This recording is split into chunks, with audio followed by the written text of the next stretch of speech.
You are getting here late, you might miss a few things in the message, but that's okay. We're going to carry on. We are looking today at the very last message in this whole series we've been looking at. For 3 months, we've been studying the book of Joshua. We've been looking week by week, not every single chapter, but a lot of the different chapters we've been looking at. And today we want to finish up this whole series in the book of Joshua. And I've encouraged you and I've challenged you to continue studying it on your own. And so I'm going to do that. If you haven't had a chance to kind of read through the whole book, I would encourage you to go ahead and just keep on reading through the whole book so you can continue to understand what God is saying through the book of Joshua. And next Sunday, we're going to start a new series. So it would be the series for the month of August is going to be making real connections, making real life connections. And so we're going to, for 4 weeks, talk about what it means to have real life connections as we connect with other people, as we connect with our family, as we connect with God, as we help other people connect with God. We're going to be talking about all of that for the next few months, for the next month. So I encourage you to get ready for that. There's not one book. It's in several different places in the Bible, so there's not one book to read, but I would encourage you to pray for your pastor as I'm preparing those messages. So today, our last message, we're looking at Joshua chapter 23 and chapter 24. We're looking at the title of the message today is It's a Time to Decide. And some of you know that in Joshua chapter 24, a very famous part of this passage, and we're going to look at that, but we're going to look at more than just those couple of words and couple of verses there. My hope is that this message series will help you continue to stand strong and be strong and courageous in your Christian walk. In your day-to-day life, as you live your life of faith in the Lord, my hope and prayer is that you will continue to stand strong in Him. And so, as we get into it today, we're going to be talking about Joshua's final words. I didn't put this in the outline, but let me just read Joshua 23, verses 1 and 2, kind of starting out this whole passage today. Here's what it says. The years passed, and the Lord had given the people of Israel rest from all of their enemies. Joshua was now very old, and he called together all the elders, leaders, judges, and officers of Israel. So we're coming to the end of Joshua's life. We're almost at the end of his life, and we're coming to a period of time where they are now settled into the promised land, and things are calming down. They've acquired all the land that God has given to them and what He promised to them. And now Joshua sees that he's coming to the end of his life, and he knows that he's about to go on and be with God. And yet he sees some things that kind of bothers him a little bit with the Israelites. And so he wants to meet with them. And so actually, chapter 23 and 24 are two different meetings. In chapter 23, he meets with the elders of the Israelites. And then in chapter 24, he meets with all of the Israelites. But we're going to look at it as one whole today. But there's actually two different meetings going on here. And he comes to the end of his life, and he wants to encourage Israel to stay the course for God. Because here's one of the things he realizes. The old guard is passing away. The old guard, Moses is gone. I mean, he's about to go. All the ones that had seen the miracles of God bringing them out of the land of Egypt and caring for them for the 40 years they were wandering in the wilderness, all of those, the old guard, are passing away, and a new generation is coming on the scene, and they didn't see all these miracles. They didn't see everything that God had done for them. Only this last part, only helping conquer the land, the promised land. And so, before he dies, he wants to remind them that they need to stay strong for the Lord, be strong and courageous, and continue to serve the Lord. And so in these two chapters, there's lessons for us as well. The lessons for us are we have to decide who we're going to serve. Are we going to serve God, or are we going to serve ourselves? And depending on that choice makes all the difference of your life. And if you choose to say, I'm going to serve God, then you need to serve God. And we're going to see what Joshua says to these people, the Israelites, before he goes on, how he challenges them one last time. So let's look at it. First of all, we see Joshua's concern for the Israelites. In verses 6, 7, and 8, chapter 23, we see that he has some major concerns here because he sees some changes happening and he doesn't like all the changes that are going on. Now, I know when the moment you say the word change, 95% of the people say, I don't like change. That's who we are by nature. But the reality is, change happens no matter what. That's just the way life is. We change. We get old. And Joshua saw some changes, though, that were happening in a way that he was very concerned how the Israelites were going to continue to serve the Lord. And so here's some of the things he saw. First of all, he saw that there was a complacency, a potential of complacency in their lives. And so listen to verse 6. So be very careful to follow everything Moses wrote in the book of instruction. Do not deviate from it, turning either to the right or to the left. And if you'll remember way early on in the series, we had almost those identical words. He talked with them already once about it, but now he sees this generation. He's saying, man, I'm really concerned that they're going to become complacent in their walk with the Lord. And Joshua's afraid of this. And so he says, don't take the law of God for granted. Don't become so complacent in your spiritual walk with the Lord that you just slide through your life. That's what he's afraid of. And tragically, what happens to the Israelites? Anybody read Judges yet? Anybody read the next part of the story? Yeah. That's exactly what they did. They turned against God.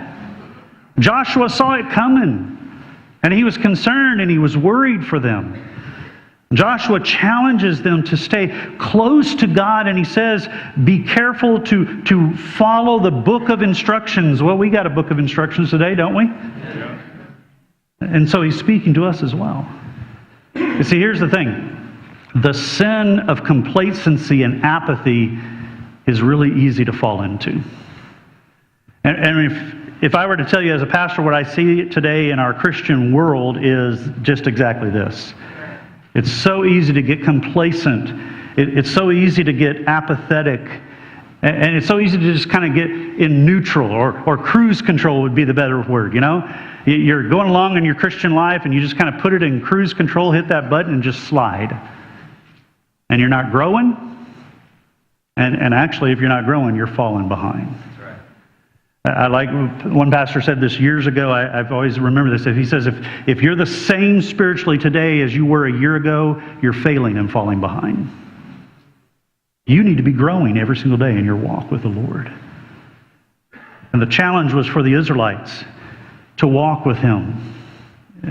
It's much like the Laodicean church. Remember in Revelation? They were so satisfied with their spiritual condition. What was the thing against the Laodicean church? Do you remember? They were lukewarm. They were lukewarm Christians.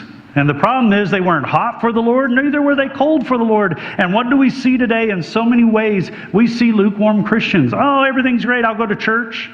And everything's great. You know where that whole idea came from with that lukewarm? You see, the city of Laodicea, they had springs up in the mountains close to them, and the water was piped down from the springs, and those were in the mountains, so they were really cold water. And then there was a small little town not very far away, and it had some hot springs, and they piped that water over to them. But the problem was they were both far enough away, but that by the time they got to Laodicea, the water, both of them were just lukewarm. They weren't hot nor cold. And that's what we have to be careful with our walk with the Lord. Are we just lukewarm? Are we in a complacent mode with our walk with God? Joshua saw this in the life of the Israelites, and he was very fearful of it. And I think we need to be careful that our Christian walk is not in a place of complacency. Are we still striving to grow in the Lord? Are we still striving to become stronger in the Lord? Are we living holy and consecrated lives that brings glory to God? Do we love coming to worship in the house of God? And are we ready to worship when we come to the house of God?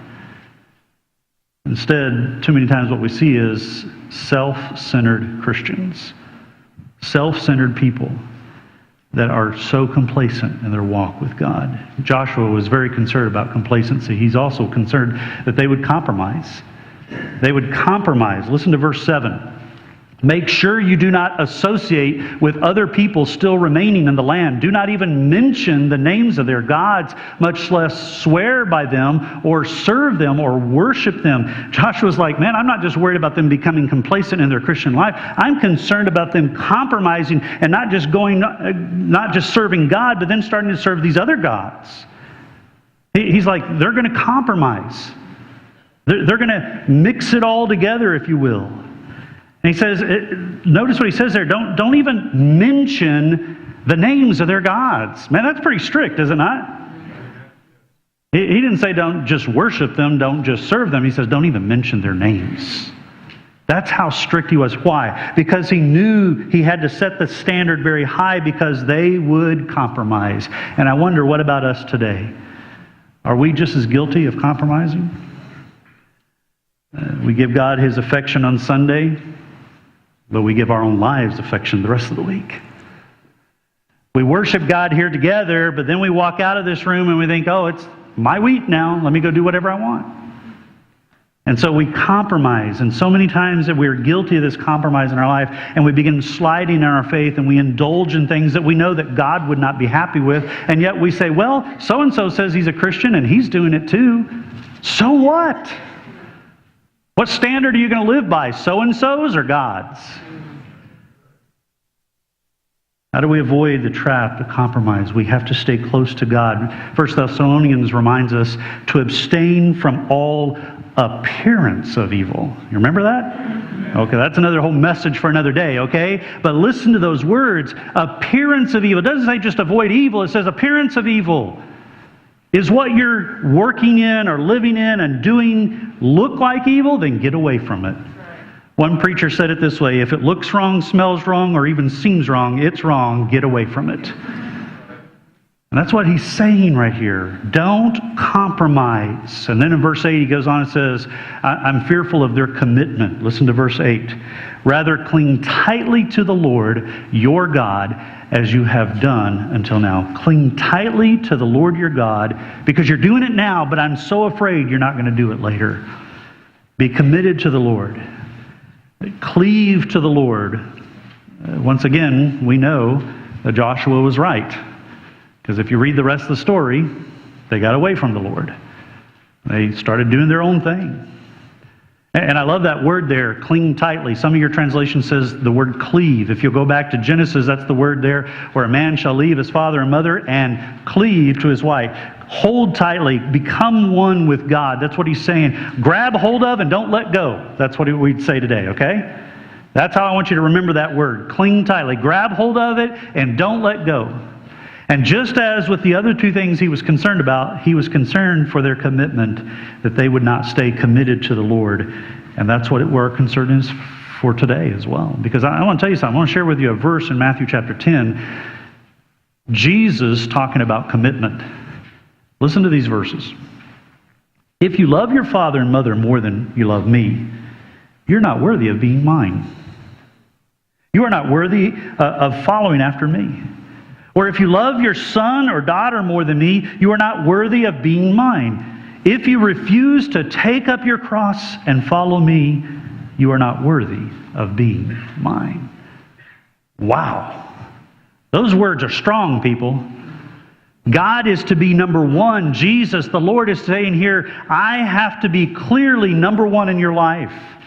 There should be no doubt in your life as people see you that you are committed to Jesus Christ, that you are a follower of Jesus Christ. If there's a doubt, if it's muddy waters, then you come back to this verse and say, am I really worthy of being called a disciple of Jesus? See, the ultimate expression of love is that Jesus went to the cross for us.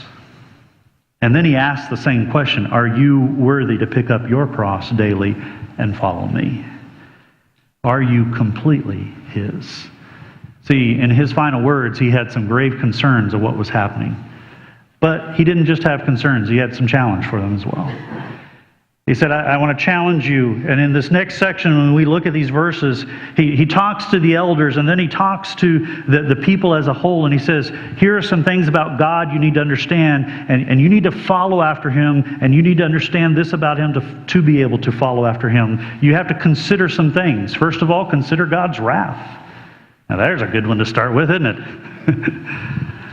I mean, who wants to talk about God's wrath, right? You know?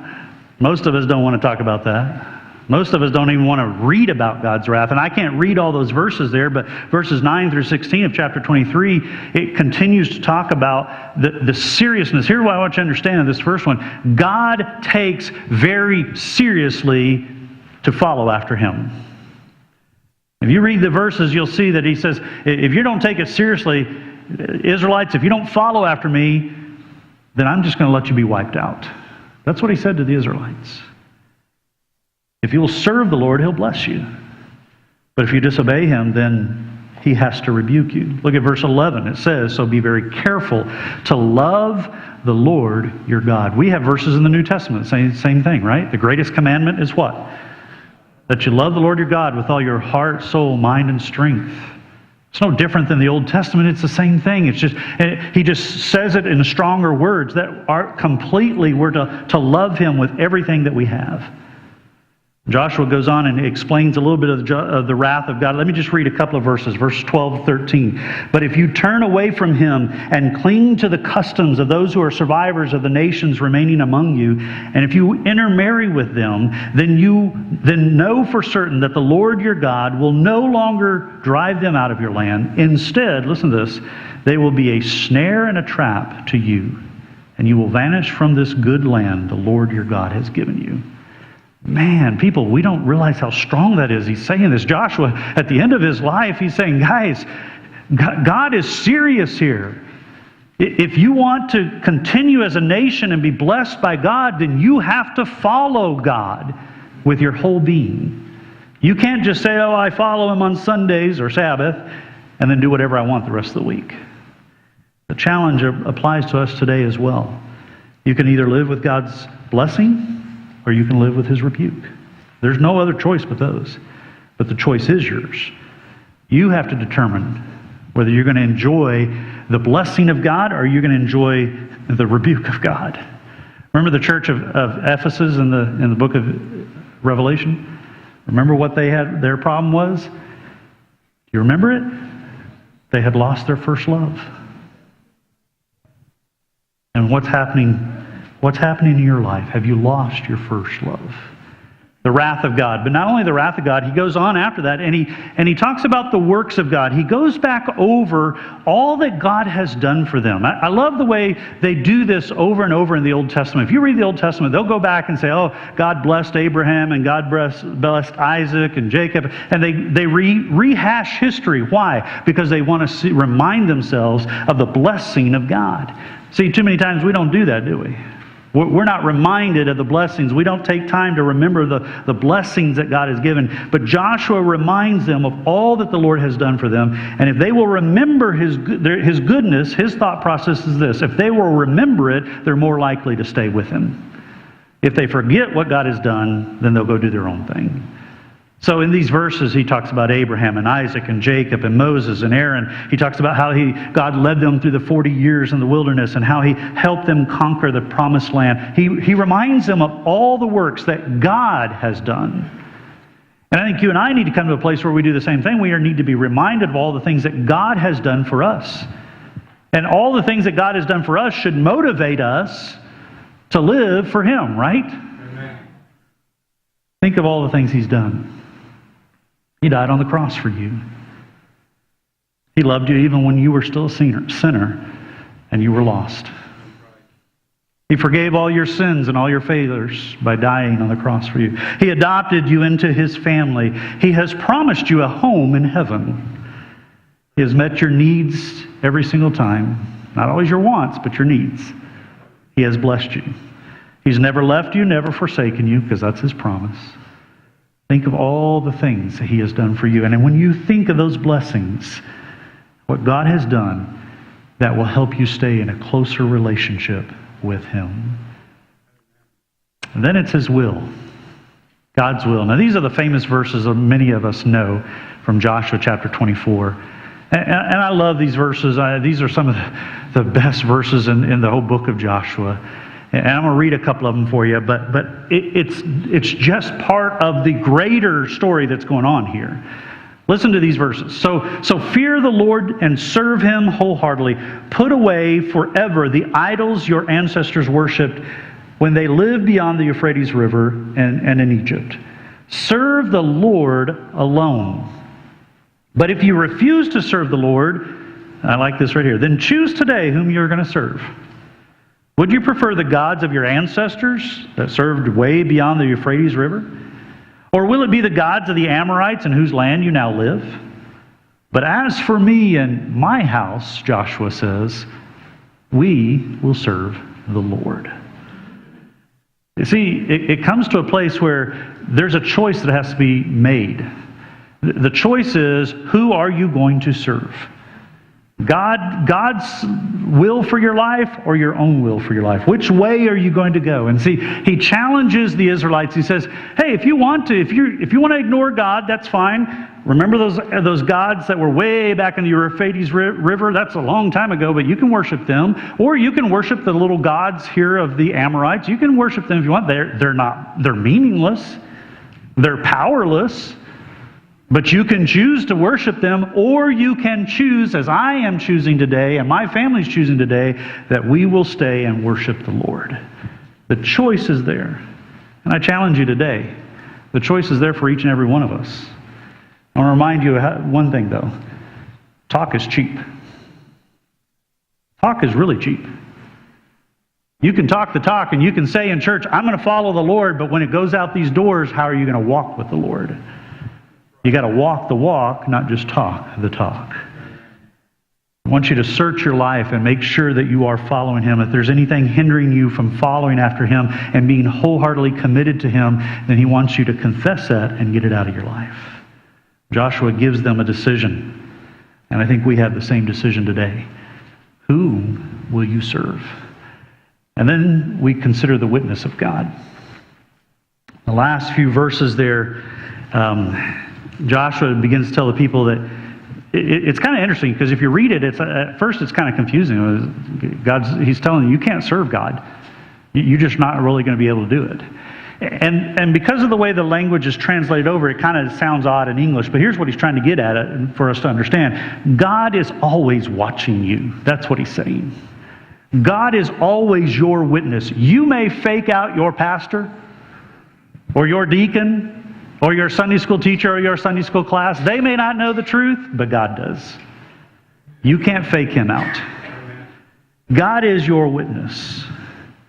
And he says, you guys claim it. So here's the thing. He gave them a challenge, and the people responded. What did they say? No, we're going to follow God. So I love what Joshua does. He doesn't just stop there. Look at verse 23. All right then, destroy the idols among you and turn your hearts to the Lord, the God of Israel. He says, prove it. Talk is cheap. If you say you're going to follow God, take the first step and get rid of those idols that are already mingled in with your stuff in your houses. I love that. Joshua, he doesn't hold back, you know. He's like, if you mean it, then go get rid of those idols right now. And the same thing would be true for us today. If you mean it, if you say, I am going to truly follow after the Lord, then get rid of the idols that are in your life today. Whatever it may be, give it all over. Let the Lord be absolute. Be committed to Him in every single way. And then Joshua comes to a final covenant. And the last official act as their leader, the last thing he does basically before he dies, is he has a renewal of their covenant with the Lord. And he does a couple of things. It's kind of interesting. First, he records their decision. Look at verse 25. So Joshua made a covenant with the people in the day at Shechem, committing them to follow the decrees and the regulations of the Lord. Joshua recorded these things in the book of God's instructions. So he says, you're saying it today, you're saying it with your mouth, here's the challenge, you verbally accepted it, now I am going to write it in stone. And future generations are going to remember this when they come back and look at this ledger. We're writing it down. You said today you choose God. He records it. Sometimes we need to do the same thing, don't we? We make a decision and we don't record it, and a year later, or even a day later, we forget that we even said that. But he recorded and says, you made that choice today. I want it written in history so we would know. Today we're talking about that still, that day. But then not only that, he does one other thing. He reminds them through a rock. I like the way they do this. He sets up a monument. Look at this, verse 27. As a reminder of their agreement, he took a huge stone and rolled it beneath the terebinth tree beside the tabernacle of the Lord. Let me stop right there. Remember, we already went through this one other time. When they were getting ready to cross the Jordan River, when they're in the middle of the river, right? They built a monument and he brought a stone. This time the stone's even bigger. He couldn't carry it. He had to roll it this time. That's how big the stone was. This is a monument for them to remember. And Joshua says to all the people, this stone has heard everything the Lord said to us. It will be a witness to testify against you if you go back on your word against the Lord. And we don't make monuments anymore, do we? We ought to. We ought to have monuments in our life and our Christian walk. And when God says something to us, some people journal, and that's a great way of doing it. But there are so many times that God speaks to us and then we forget because of our minds. We just forget what's going on. But he brings this rock and he puts it right there in the middle. And the idea was whenever they passed by that rock from then on, they would remember the commitment they made to God. Whatever it takes for you to remember the commitment you have made to God, I would challenge you to do that. We can make that commitment. Joshua challenged them. I challenge you today as well. As we get ready to take the Lord's Supper, have you declared to the Lord whose side you're on? Have you promised to follow after Him and Him alone? Are you doing your best to follow Him in every way in your life? Are you doing the things that God would want you to do? If not, today would be the day to recommit to Him. As we take the Lord's Supper together, it's a time of recommitment and renewal. It's a time to be reminded of what Christ did for us and how we are to live for Him and how we are to follow Him. And so I challenge you today. You see, Joshua chose to follow the Lord. What is your choice today? You see, if you choose to follow the Lord, then let's say it together. You can be strong and courageous. Will you pray with me as our deacons are coming forward to help us with our time of Lord's Supper?